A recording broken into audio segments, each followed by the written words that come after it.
Hello welcome students. हम study कर रहे हैं रिप्रोडक्शन फ्लावरिंग प्लांट्स और रिप्रोडक्शन फ्लावरिंग प्लांट्स पे जो है हमने जो अभी तक स्टडी कर लिया उसमें हमने देखा कि मेल और फीमेल जो गेमेटोफाइट्स हैं उनके अंदर मेल और फीमेल गैमेट्स कैसे प्रोड्यूस होते हैं, मेल और फीमेल गैमेटोफाइट की स्ट्रक्चर क्या होती है और मेल और फीमेल गैमेटोफाइट डेवलप कैसे होता है और फिर गैमेटोजेनेसिस कैसे होती है। ठीक है, तो इस सारे प्रोसेस को हमने अभी तक देख लिया। अभी जो है उसके बाद जो है पॉलिनेशन देखा हमने। पॉलिनेशन में क्या देखा हमने कि जो पोलन ग्रेन्स होते हैं वो ट्रांसफर जब होते हैं एंथर से स्टिग्मा पे, चाहे वो सेम फ्लावर में हो या डिफरेंट फ्लावर में हो, उनकी टाइप्स देखी हमने। फिर एजेंट्स देखे जो पॉलिनेशन में हेल्प करते हैं। तो आज हम सेल्फ और क्रॉस पॉलिनेशन का सिग्निफिकेंस पढ़ेंगे, significance of self and cross pollination. इसके अलावा आउटब्रीडिंग डिवाइसेस पढ़ेंगे कि सेल्फ और सेल्फ पॉलिनेशन से बचने के लिए क्या क्या मैकेनिज्म है प्लांट के अंदर, कैसे कैसे मैकेनिज्म्स के थ्रू जो है प्लांट्स जो है सेल्फ पॉलिनेशन को अवॉइड करते हैं, ये पढ़ेंगे। और उसके बाद लास्ट में पढ़ेंगे हम पोलन पिस्टल इंटरेक्शन, कि पोलन और पिस्टल के बीच में कैसे जो है आपस में तालमेल होता है और उसके बाद कैसे जो है पोलन ट्यूब ग्रो करती है, या क्या हर एक पोलन ग्रेन जो पिस्टल के ऊपर ग्रो कर जाता है या नहीं करता, या बाहर वाले अगर दूसरे प्लांट स्पीशीज के जो पोलन ग्रेन है वो स्टिग्मा पे आते हैं तो क्या वो भी ग्रो करते हैं या नहीं करते। ठीक है, चलिए चलते हैं, देखते हैं सिग्निफिकेंस ऑफ सेल्फ और क्रॉस पॉलिनेशन। सबसे पहले सेल्फ पॉलिनेशन की बात करते हैं। सेल्फ पॉलिनेशन, ठीक है, इसका सिग्निफिकेंस क्या है? तो सेल्फ पॉलिनेशन आपको पता है कि सेल्फ पॉलिनेशन के अंदर होता क्या है। सेल्फ पॉलिनेशन के अंदर एक ही प्लांट, सिंगल प्लांट यूज होता है, सिंगल प्लांट, ठीक है, और उसी के फ्लावर्स के ऊपर पॉलिनेशन होती है। तो यहां पर फिर से हमने दो टाइप पढ़ी थी, एक थी हमारे पास ऑटोगेमी, ठीक है, दूसरा था जीटोनोगेमी। दो चीजें थी हमारे पास। अब सेल्फ पॉलिनेशन का फायदा क्या है? देखिए, सपोज कीजिए अगर दो डिफरेंट हमारे पास, हमने जेनेटिक्स पहले पढ़ लिया तो इसका ज्यादा बेनिफिट हमें यहां पे होने वाला है। कैसे बेनिफिट होने वाला है? हमने ये देखा कि एक कैरेक्टर के लिए बहुत सारे जीन रेस्पॉन्सिबल होते हैं, ठीक है। सपोज करके मान लीजिए कि हमारे पास दो प्लांट्स हैं। कितने प्लांट्स हैं? प्लांट ए है और प्लांट बी है। दो प्लांट्स हैं हमारे पास। किसके हैं ये? राइस के हैं, राइस के। अब इस पे जेनेटिक सीक्वेंस मतलब जीन्स का जो सीक्वेंस है इसमें है ये जीन का ए स्टार, ठीक है, फिर है दूसरा है इसके पास छोटा ए है, फिर दूसरा है इसके पास बी हैश, छोटा बी है, ठीक है, फिर सी और सी। इस टाइप का जेनेटिक सीक्वेंस है इसके ऊपर, ठीक है। जीन्स जो तीन टाइप के जीन्स हैं, तीन डिफरेंट चीजों के लिए कोड कर रहे हैं। अब इन्हीं टाइप के जीन्स जो इस पे प्रेजेंट है वो ए स्टार नहीं है, सिंपल ए है, और यहाँ पे छोटा ए स्टार है, ठीक है। दूसरा, अब बी स्टार नहीं है हमारे पास, बी हैश नहीं है, बी सिंपल है और बड़ा बी हैश भी है, ये है लेकिन एक जो है छोटा बी नहीं बड़ा बी। अब तीसरा हमारे पास जो है सीसी की जगह दोनों सी हैश सी स्टार है, ठीक है। तो हमने क्या देखा कि यहाँ पे हमारे पास कितने जीन्स हैं? एक टाइप, दो टाइप और इसमें एक ही टाइप है दोनों, इसलिए तीन टाइप के जीन्स हैं। जब ये आपस में मैच करेंगे तो हमारे पास बहुत सारी डिफरेंट टाइप की चीजें मिलेंगी। दोनों चीजें इससे समझ आएंगी आपको। क्या दोनों चीजें? क्रॉस पॉलिनेशन भी और सेल्फ पॉलिनेशन का भी क्या डिफरेंस है, ठीक है। अब ये जो है इसने जब आपस में क्रॉस किया तो हमारे पास क्या बने? यहाँ पे हमारे पास बने ऐसे प्लांट्स जिनमें तीन टाइप के जीन्स हैं, ठीक है। लेकिन अगर ये सिंपली ये प्लांट, इसी प्लांट के अंदर सेल्फ पॉलिनेशन होती है, इसने क्रॉस पॉलिनेशन नहीं की, तो हमें इसी टाइप की जो है इससे गैमेट क्या बनेंगे? हमारे पास बनेगा एक गैमेट बनेगा ए स्टार, दूसरा इसके बाद ए बी, फिर बी हैश, ठीक है, इस टाइप का। जब ये आपस में क्रॉस करेंगे तो हमारे पास क्या बनेगा? यहाँ ए स्टार आएगा, ठीक है, और बी बी हैश आएगा, ठीक है। तो सेम प्लांट बन गया ना, बन गया इस तरीके का प्लांट। तो मतलब ये है कि यहां से प्योर लाइंस निकलेंगी, जैसा पैरेंट होगा वैसा ही उसका ऑफस्प्रिंग भी होगा। तो पहली चीज जो है प्योरिटी, देखो मैंने प्योरिटी यहां पे लिख ली है, ठीक है, प्योरिटी। तो क्या है? सेल्फ पॉलिनेशन, ये सेल्फ पॉलिनेशन है, सेल्फ, और ये क्रॉस है, ठीक है। तो प्योरिटी, तो ये मेंटेन करता है प्योरिटी ऑफ रेस। कौन सी? Self pollination. जबकि क्रॉस पॉलिनेशन से अगर आपको प्योर लाइन चाहिए होगी, बिल्कुल एक ही टाइप के प्लांट्स चाहिए होंगे जिनमें सब सिमिलरिटीज हों, तो आपको क्या करना है, सेल्फ पॉलिनेशन करना है। क्लियर हो गया, पहली चीज होगी। दूसरा क्या है, अगर आपको पॉलिनेशन याद हो तो क्रॉस पॉलिनेशन में हमने क्या क्या पढ़ा, हमने पढ़ा एनिमोफिली, पढ़ा ना, एनिमोफिली। अभी एनिमोफिली क्या है, ऐसी पॉलिनेशन जो विंड से होती है उसको क्या कहते हैं, एनिमोफिली। दूसरा पढ़ा हमने हाइड्रोफिली, तो अगर आपको ये भी याद हो कि इनके अंदर पॉलिनेशन कैसे हुई थी, तो एनिमोफिली के अंदर हमने ये देखा था कि large number of pollen grains are produced.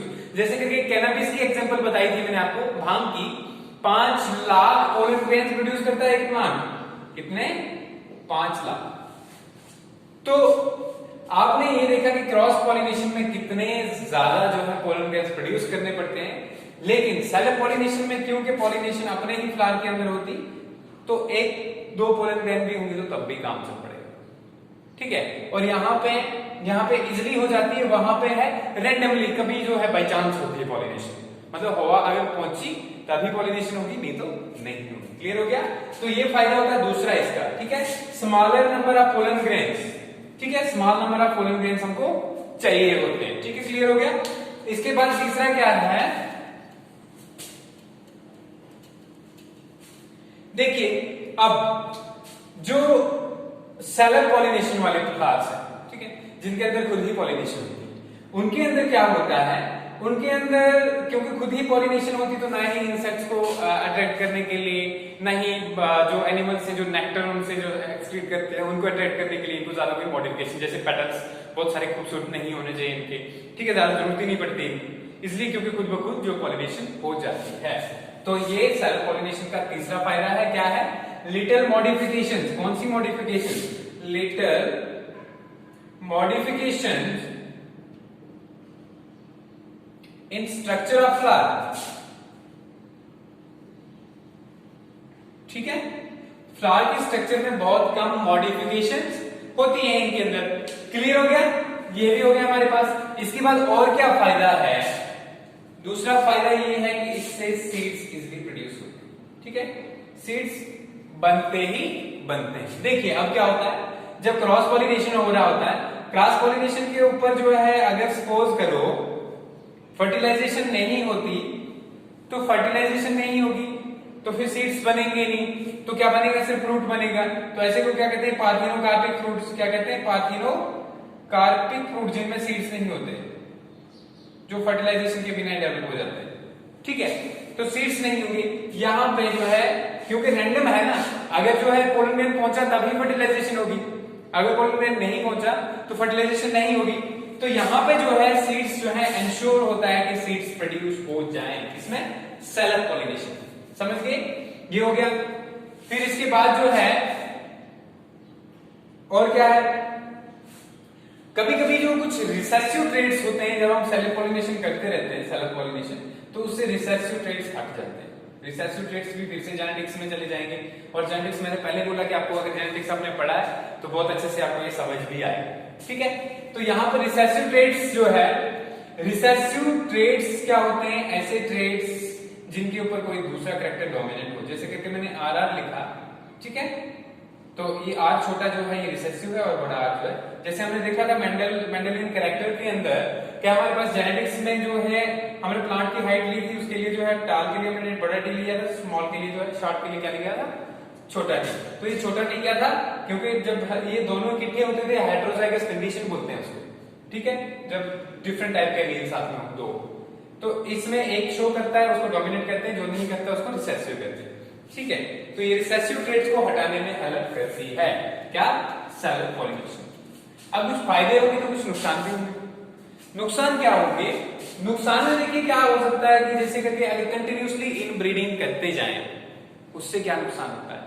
सबसे पहले उसमें जो है ज्यादा वेरिएशन, चेंजेस नहीं आती, तो जो इन्वायरमेंटल कंडीशंस के खिलाफ ससेप्टिबिलिटी है प्लांट की, वो क्या होती है, कम होती है।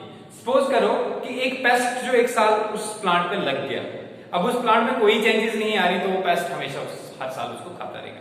लेकिन उस प्लांट में कुछ जीन्स की चेंजेस आएंगी तो वो पेस्ट हो सकता है उसको ना खा पाए। समझ आ गई, हमने ट्रांसजेनिक प्लांट्स भी पढ़ा था। अगर आपको अच्छे से याद हो तो हमने पढ़ा बीटी कॉटन के बारे में, तो बीटी कॉटन में हमने एक नया जीन डाला। नया जीन डालने के बाद हमने क्या देखा कि बुलवॉर्म्स वगैरह जो है कॉटन को नहीं खा पा रहे, ठीक है। तो ये सारे प्रोसेसेस हुए। तो बेनिफिट किसका है? सेल्फ और क्रॉस पॉलिनेशन के लिए। ब्रीडिंग, प्लांट ब्रीडिंग में बहुत बेनिफिट है इसका, ठीक है, बहुत ज्यादा बेनिफिट। अब ये हो गया। अब क्रॉस पॉलिनेशन का देख लेते हैं बेनिफिट क्या है। और दूसरा डिजीज रेजिस्टेंस मतलब कम हो जाता है सेल्फ पॉलिनेशन, ये इसका डिसएडवांटेज। अब क्रॉस पॉलिनेशन देख लेते हैं, क्रॉस पॉलिनेशन के बेनिफिट्स, ठीक है। क्रॉस पॉलिनेशन के क्या बेनिफिट्स हैं? सबसे पहले अगर क्रॉसिंग होगी तो हाइब्रिड्स प्रोड्यूस होंगे। क्या होगा प्रोड्यूस? तो हाइब्रिड जो है हाइब्रिड्स प्रोड्यूस होंगे हमारे। तो हाइब्रिड्स का क्या फायदा है? उनमें हमारे टाइप की, हमारे जो मन की जो है हम प्रोड्यूस कर सकते हैं क्रॉस पॉलिनेशन से। जैसे करके हमने डिफरेंट जो है फ्रूट्स के जो अगर बताएं हम, या डिफरेंट वेजिटेबल्स हैं उनको क्रॉस करके बनाया हुआ, तो ये हमारे लिए बेनिफिशियल है। तो क्रॉस पॉलिनेशन इंपॉर्टेंट है एक चीज। दूसरा, बेटरली अडेप्ट करते हैं ये प्लांट्स। क्या करते हैं? क्रॉस पॉलिनेशन के बाद क्योंकि उसमें जो है वेरिएशन होती है जीन में, तो ये जो है एनवायरनमेंट में इजिली अडेप्ट कर लेते हैं। उतना सेल्फ पॉलिनेशन वाले अडेप्ट नहीं करते। ये क्लियर हो गया। इसके बाद अगर हम बात करें क्रॉस पॉलिनेशन की, दूसरा क्या इंपॉर्टेंट है, तो इसमें न्यू वैरायटीज, नई वैरायटीज हम प्रोड्यूस कर सकते हैं। क्या प्रोड्यूस कर सकते हैं? नई वैरायटीज। कभी कभी क्या होता है, दो डिफरेंट प्लांट्स के बीच में हमने क्रॉस किया, ठीक है, जैसे करके अगर देखोगे तो आप गोट ग्रास और एविना सटिवा को जो है क्रॉस करके वीट बनेगा। तो इसी तरीके से नई नई वैरायटीज कैसे इंट्रोड्यूस होती है? क्रॉसिंग से, ठीक है। क्लियर हो गया? ये हो गया। इसके बाद जो है डिजीज रेजिस्टेंस बढ़ता है इनमें। क्रॉसिंग से क्या होता है? नए नए जीन्स इंट्रोड्यूस होते हैं और जिसके वजह से जो है कम बीमारी होने का खतरा रहता है। अगर कंटिन्यूसली जो है अगर सेल्फ पॉलिनेशन हो जाए तो उसको इनब्रीडिंग डिप्रेशन कहते हैं। कोई जो उनमें जो चेंजेस आती हैं, मींस जो रेजिस्टेंस उनका कम हो जाता है इंडिविजुअल्स का, उसको क्या कहते हैं? Inbreeding depression. तभी बोलते हैं एक फैमिली में कंटिन्यूसली शादी नहीं करनी चाहिए। ये हो गया। इसके बाद अगर हम बात करें बेटर यील्ड की, किसकी बात करें? Better yield. बेटर यील्ड की क्या मतलब है कि यहाँ पे जो है हमें हर साल जो अच्छी पैदावार मिलती है।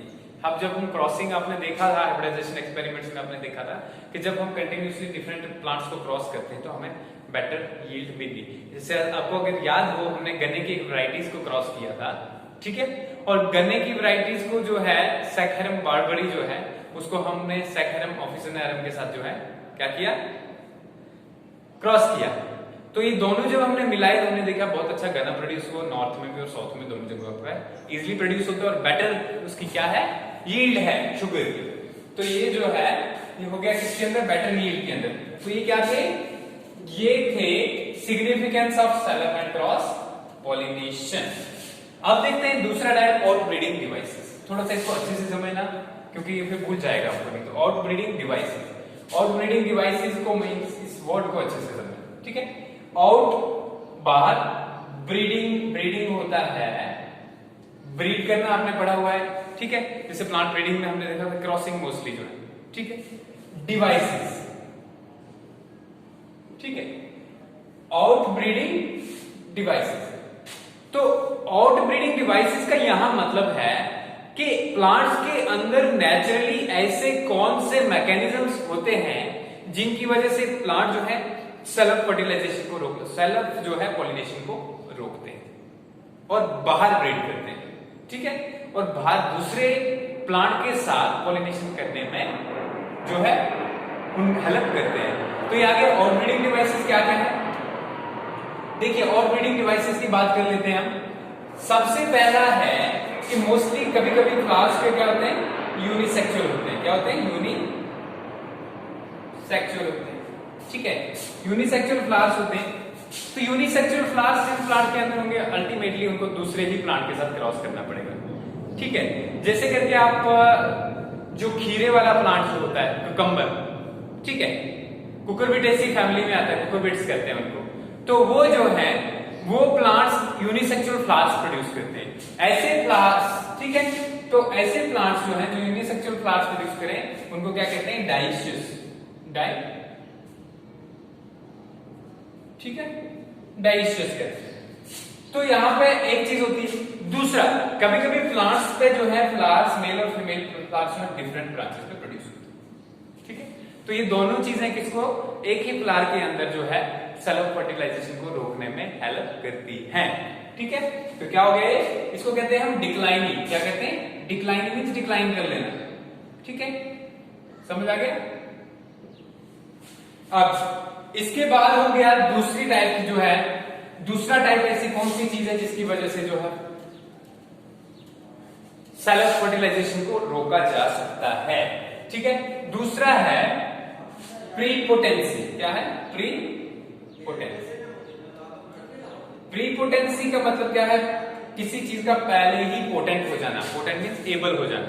यहां पे क्या है, मेल और फीमेल जो पार्ट्स होते हैं जैसे एंथर और स्टिग्मा है, इनमें डिफरेंस होता है। क्या डिफरेंस होता है कि एंथर पहले ही मैच्योर हो जाता है और स्टिग्मा अभी रिसेप्टिव नहीं होता। स्टिग्मा रिसेप्टिव में होने का मतलब है, स्टिग्मा रिसेप्टिव तब होता है जब वो पोलन ग्रेन को एक्सेप्ट कर सके।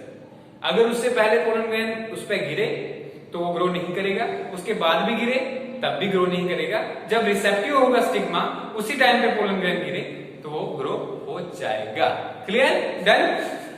तो चलो देख लेते हैं क्या है हमारे पास। हमारे पास है प्रीपोटेंसी का मतलब है पहले ही पोटेंट हो जाना। तो यहां पे क्या होता है, एंथर जो होता है, anther matures early, matures earlier than stigma becomes receptive. तो इसमें क्या होता है, एंथर पहले ही मैच्योर होता है, स्टिग्मा उसके बाद रिसेप्टिव होता है। या ऐसा भी हो सकता है, ठीक है, stigma becomes receptive earlier than anther maturity, ठीक है, anther maturity। क्लियर हो गया। तो एंथर की मैच्योरिटी से पहले ही स्टिग्मा जो है रिसेप्टिव हो जाता है और तब तक जो है वो फिर जो उसकी रिसेप्टिविटी खत्म हो जाती है और बाद में एंथर मैच्योर होता है। तो अगर टाइम में डिफरेंस आए इस तरीके से भी जो है क्या होता है, सेल्फ पॉलिनेशन नहीं हो सकती। बट एक ही फ्लावर की बात हो रही है, एक ही फ्लावर के ऊपर ये दोनों चीजें होंगी। ये जब क्या होगा, फ्लावर बाइसेक्सुअल होंगे। तो क्या होगा, जब फ्लावर बाइसेक्सुअल होंगे तो। क्लियर हो गया। इसके बाद तीसरी चीज,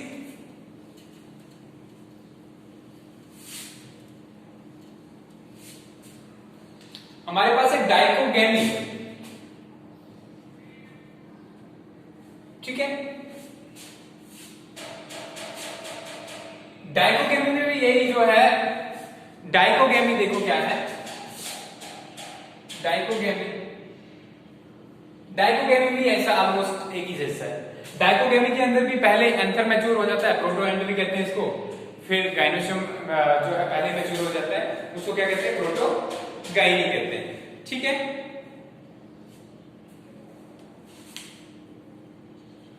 तीसरा जो है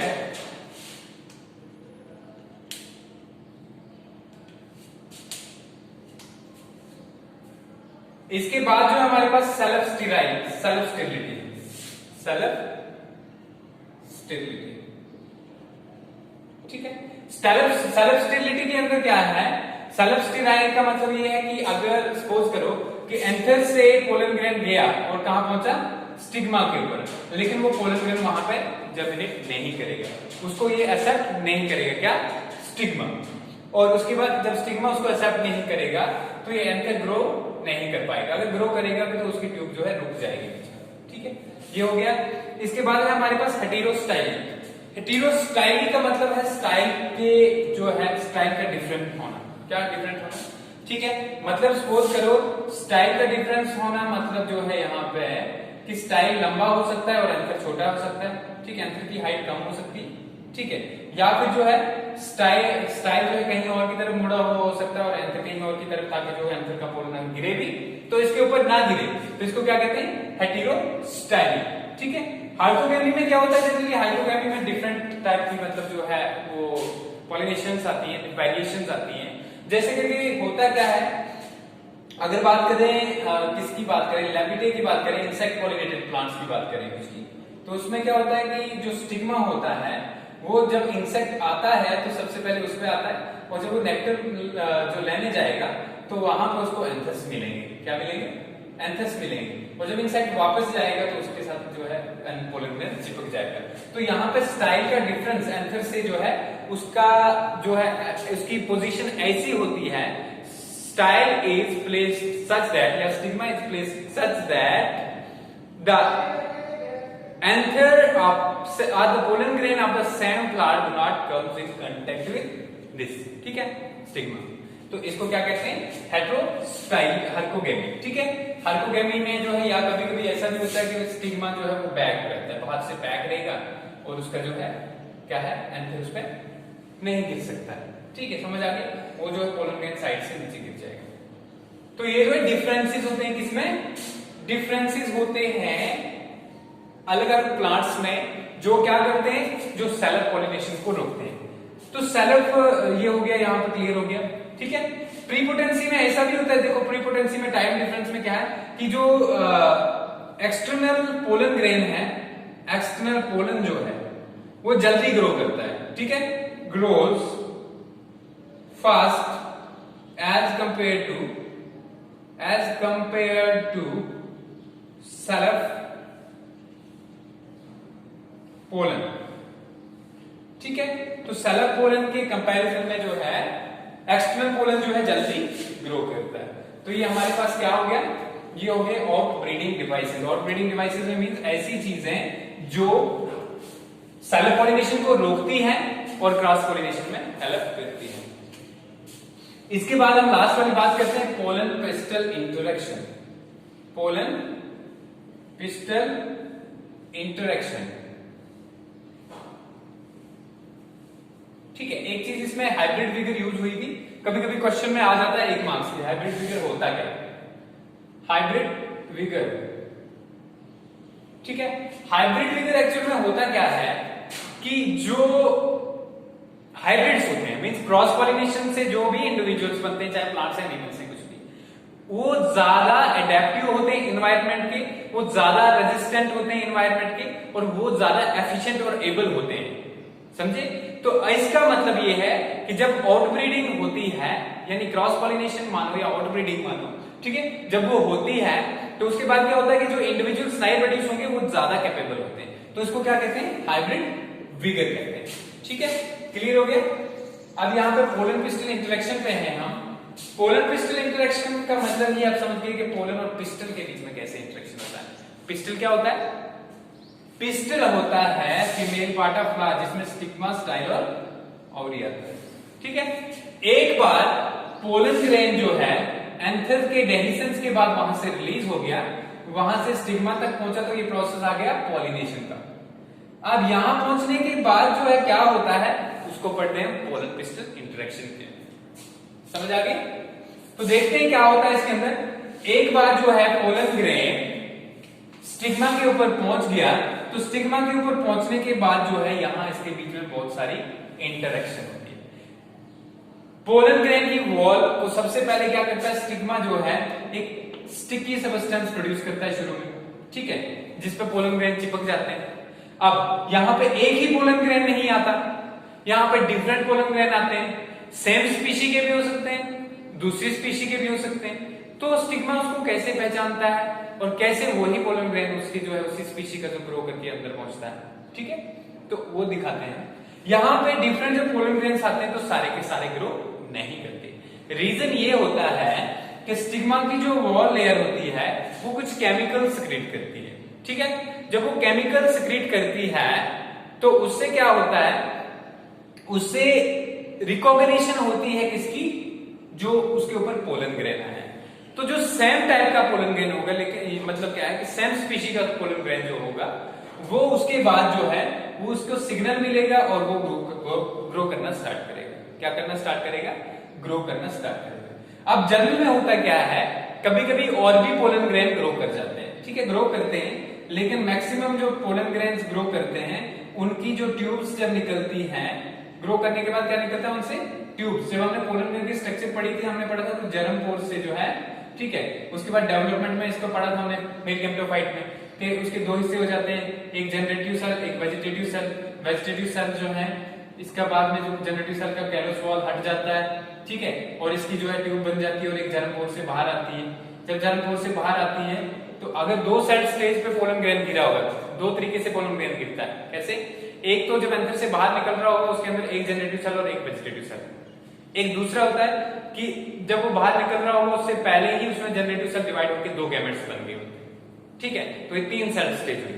तो अगर दो सेल स्टेज पे निकलेगा तो उसके बाद जो जैसे ही यहाँ पे ग्रो करेगा तो उसकी पोलन ट्यूब्स बढ़ेंगे और एक नहीं यहाँ पे बहुत सारी पोलन ट्यूब्स नीचे की तरफ बढ़ेंगे, ठीक है। अब जो बाकी वाली पोलन ट्यूब्स जो है यहीं रुक जाएंगी क्योंकि उनका नरिशमेंट जो है स्टिग्मा और स्टाइल उनको पहचान लेगा और उनकी ग्रोथ रुक जाएगी। और एक जो इसकी कंपैटिबल टाइप की जो क्या होगी पोलन ट्यूब होगी वो ग्रो करते करते करते करते जो है कहां पहुंच जाएगी, वो पहुंच जाएगी ओव्यूल के पास। कहां पहुंच जाएगी? ओव्यूल के पास, ठीक है। ओव्यूल तक पहुंचने के बाद जो है वो कहां पहुंचेगी? माइक्रोपिलर एंड पे जाएगी। कहां जाएगी? माइक्रोपाइल एंड पे। माइक्रोपाइल एंड से एंटर करेगी और कहां पहुंचेगी? अंदर क्या होता है? Embryo sac. याद है कुछ? Embryo sac. एम्ब्रियो सैक के अंदर एक एग सेल, ठीक है, दो सिनेर्जिड्स, अपोजिट साइड पे जो है एंटीपोडल सेल्स और बीच में पोलन न्यूक्लियस। और यहां जाने के बाद जो है पोलन ट्यूब को बाकी जनरेटिव जो न्यूक्लियस है इसके अंदर वो भी उसके साथ जो है चलता रहेगा आगे, ठीक उसी के अंदर होगा और फ्रंट पे होगा।